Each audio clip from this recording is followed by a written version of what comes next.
Good evening, everyone. It's Dr. Jen Kordonsky at Optimal Spine Chiropractic, and tonight's class is called Don't Get Old. And we call that class, this class, Don't Get Old, because it's a common expression. You may have told someone not to get old, or you may have received that advice. And in my experience, people usually are telling me about something that's going wrong in their body or something undesirable about aging, and they say, oh well, don't get old. And they say it in a way as if to mean there's nothing I can do about it. It just is the way it is, and you know what, it's going to happen to you too. And think about what we consider normal aging or what we consider being old. If you had to write out the list, it's nothing desirable. These aren't things that we are striving for. Pretty much after 18 or 21, we stop hoping to get older, and we start trying to slow the clock. But all the things that we consider being old or, signs of aging are these negative things that we've been taught to believe are normal. And we're only taught to believe that they're normal because they're common. And because they're common, we get this confirmation that it must be normal. This must be what aging is. Tonight we're going to teach you 3 secrets to not getting old. You can choose a different reality. You can create a different reality, and there's 3 secrets to it. Secret number 1 is not buying it. Changing the way that you think and talk. Changing the way that you believe aging is going to happen to you.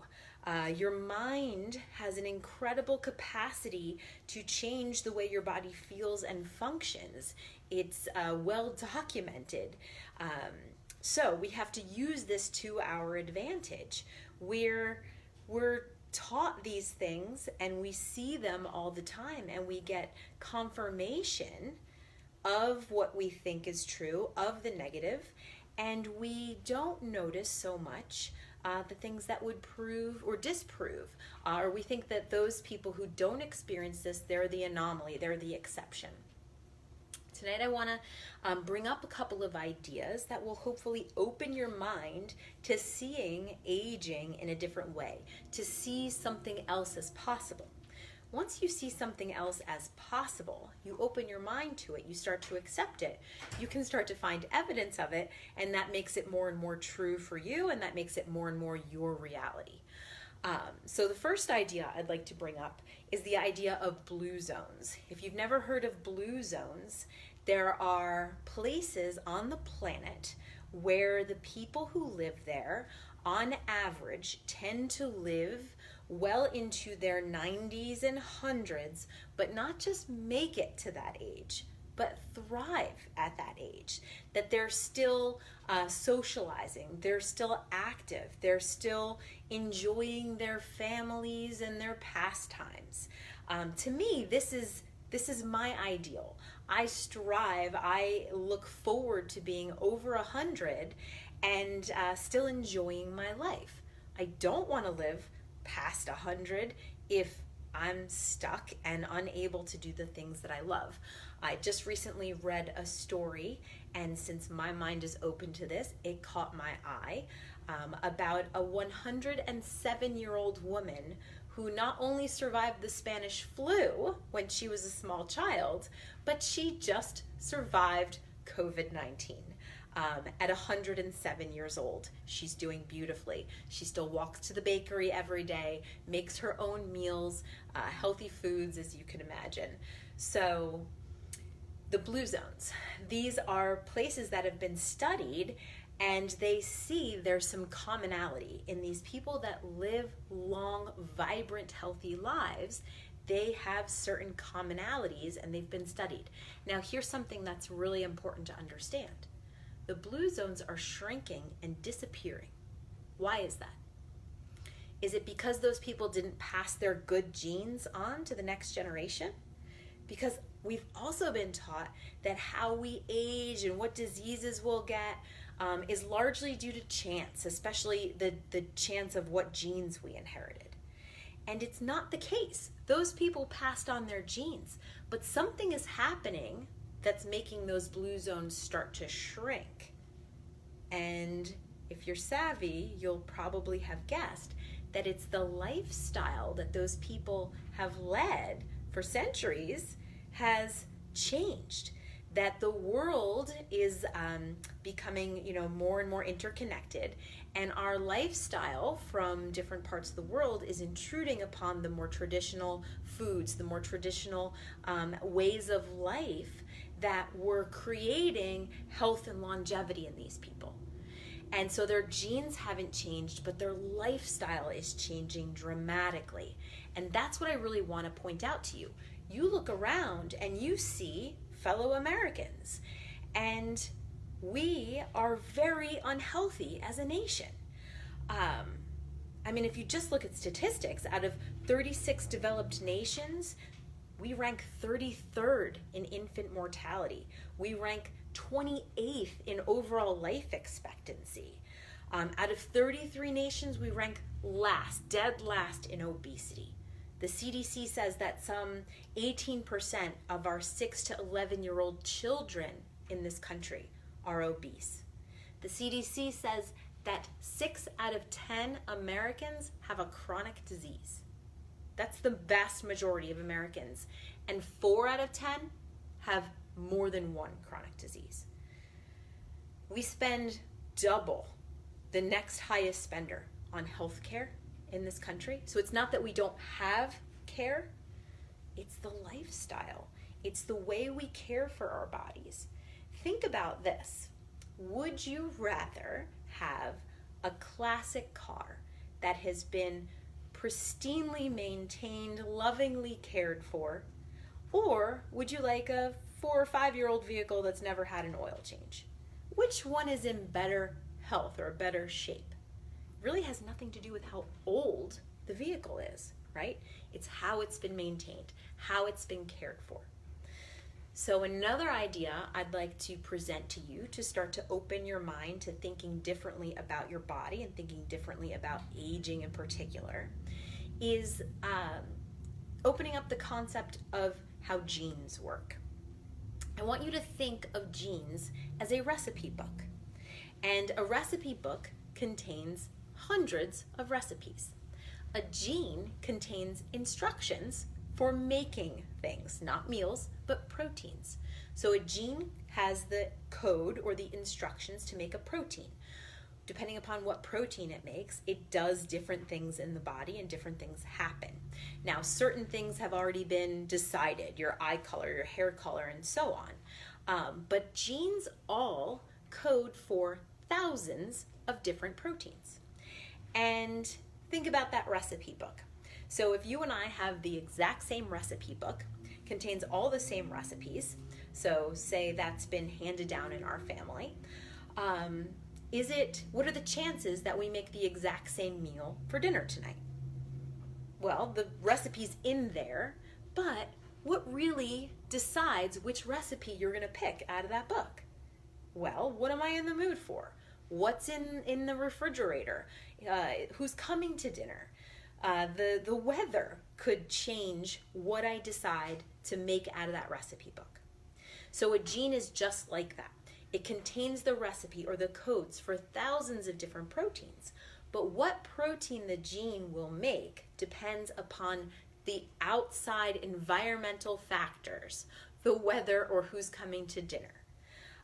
Or in reality, what's called epigenetics, things that function above the gene that create or influence the gene's behavior. And that's environment, that's lifestyle, that's the things that we put in our body, that's the way that we think, that's the stress that we experience or don't experience. It's the way we adapt to our environment and our environmental factors themselves. So the genes are recipe books. Just because you were handed that recipe book from your mother and father, and just because Aunt so-and-so and everyone before that had such and such condition, does not mean that that is your fate too.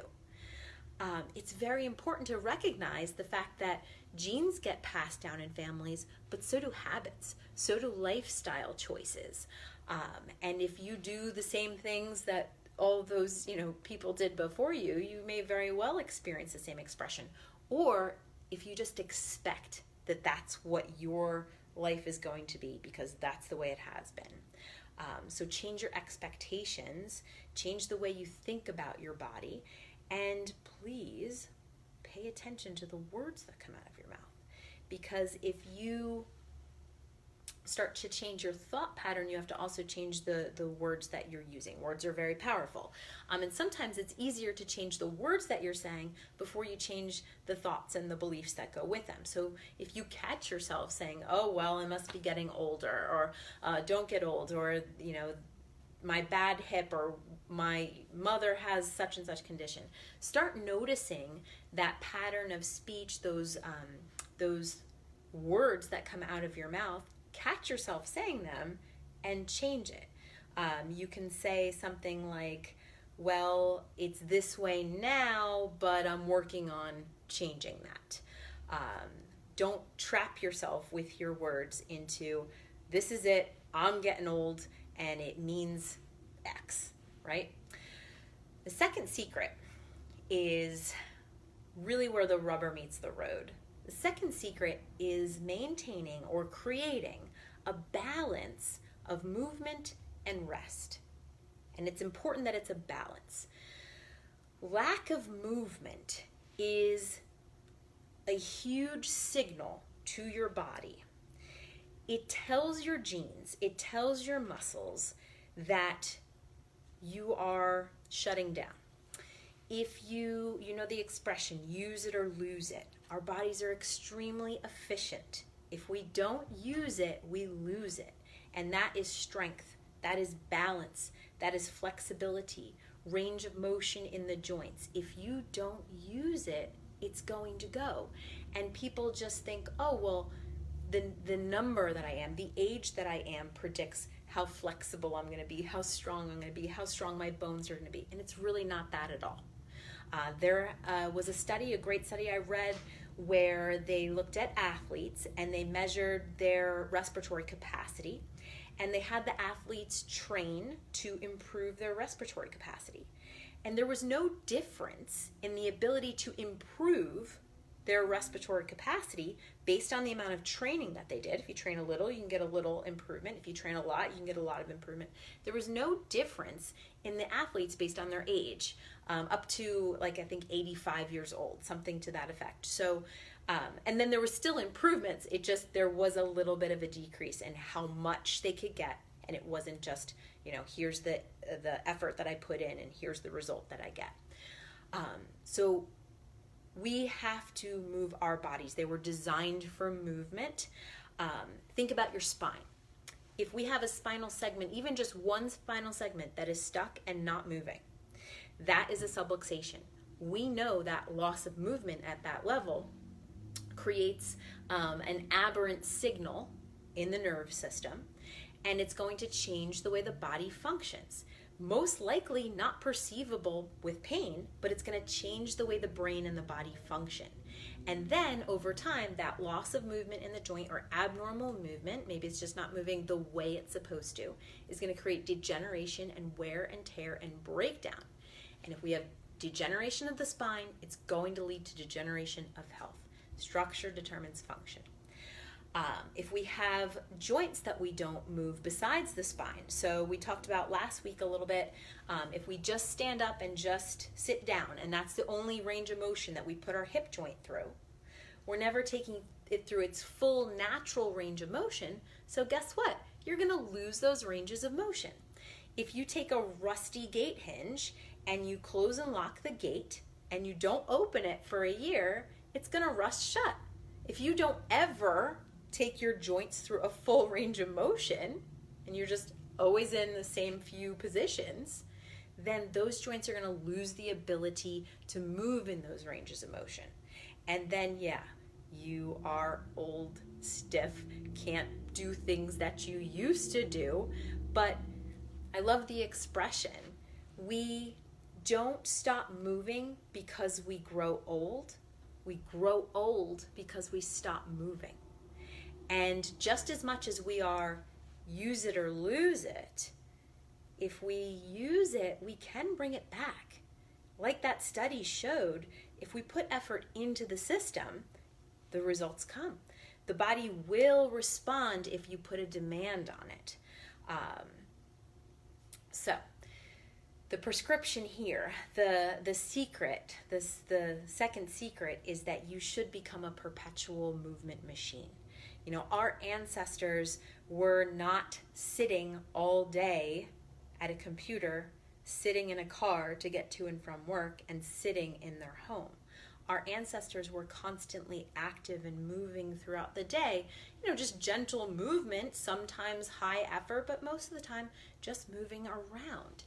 And the only time our ancestors were hunkered down and sedentary was in extreme or difficult situations, in famine or harsh winters. Then the body has to go into survival mode. It has to break down muscle, take energy away from repair and healing, take energy away from the immune system just to survive. It has to slow the metabolism down to hold on to every single nutrient. So that movement is still a signal to our body, still a signal to our genes, and lack of movement is still going to have the same effect on our mood and our physical health today, even though we're just sitting because all of our work happens up here now and with our little fingertips. So we have to use it to our advantage. You have to set a timer. You know, don't sit still for very long. Ideally, you're going to set that timer and move your body at least a little bit every 20 minutes. And then the other part of the prescription is that going out of your way to do physical exercise is going to have so many benefits for you. A few of the things as far as anti-aging goes, you know, most people exercise to burn calories or exercise to lose weight. That's its least effective result, or the long story short, the best improvements you get from exercise are the hormonal changes. You get an increase in human growth hormone. That's what keeps you young. That's what keeps you repairing. You get an increase in testosterone when you especially lift weights, whether you're male or female. And that testosterone is going to give you a more youthful appearance. You're going to heal faster. You're going to have a more robust immune system and immune response. It's not going to make you manly if you're a female, but it's the right hormonal mix that your body will create based on that good stress of exercise. Another thing that exercise will do for you is increase something called autophagy. It means eating of the self, or it's destroying old cells. So cells that have kind of passed their peak and are not as healthy and effective as they could be need to be taken out and replaced with new cells. So you want to have autophagy going on in your body to get rid of the old decaying cells and be replaced with new cells. So when you get that right amount of exercise, especially higher intensity, but short duration, we call it high intensity interval training, to do short bursts, or